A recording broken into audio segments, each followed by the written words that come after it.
Hello, guys. Welcome to game number two of Learning Chess Classics. And as we have already discussed in the last video, that why learning chess classics is very important, all the world champions, be it Magnus Carlsen to Vishy Anand, or even the upcoming young generation like Gukesh, they all study classics. And in today's game, once again, I have chosen a game from 1620.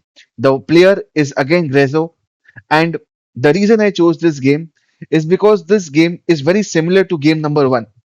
So let us deep dive into this game. In this game, once again, the Italian opening was played, and as we can see, that Grezzo once again went for this move d4. Now, in modern theory, the more common approach is d3, as discussed in the last video. But again, this game is again 1620s games. We will see creativity from both the players. D4 was played, E into D4, C into D4, and once again Bishop B4 check was played. And that is why I chose this video because this game is very similar to the previous game, and we will see the subtle difference that will come in very shortly.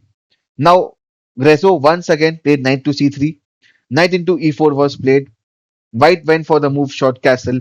Now, as we have already discussed, the main line over here is that black can simply play bishop into c3, b into c3. If white plays b into c3, and then he can play d5, and it is black is very comfortable. Now, the other lines are of course bishop into c3, white can play d5, knight e7, bc3. This is also again well-known theory, and this is playable from both sides. But in this game, again, what his opponent played was the move knight into c3, b into c3 was played, and now again in this position, the main move is black has to play d5. That is the only decent move for black. But over here, what happened in the game was bishop takes c3.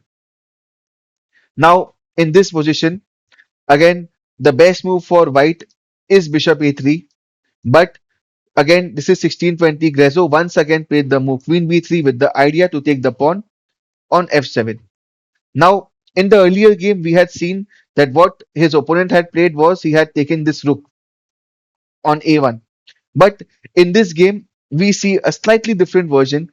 What his opponent played was he captured the pawn on d4. And now, once again, bishop into f7 check was played. King f8 is the only move. And here, Rezo once again played the move bishop g5. Now, in this move, you cannot go knight e7 because if you go knight e7, you simply lose the bishop on d4.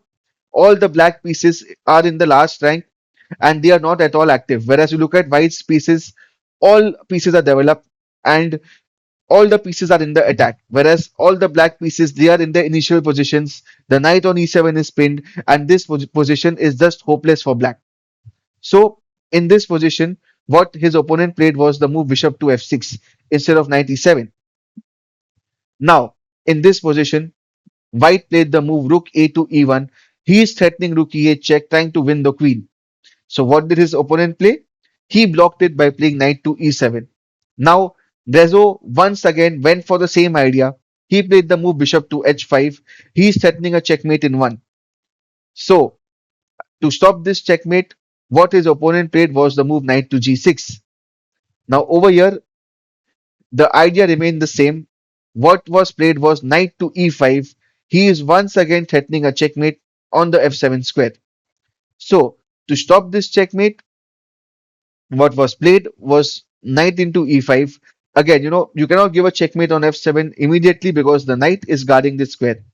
So, white chopped off this knight on e5, and now he is threatening a checkmate on the f7 square.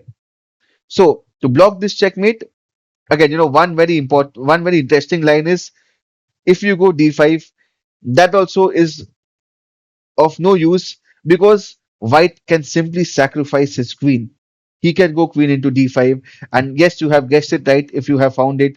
If you take back the queen, rook on e8 comes with a checkmate. So, what was played over here was not d5 but g6 was played. But g6 again comes of no use because white has this powerful check bishop to h6. Now, the king has no square to go.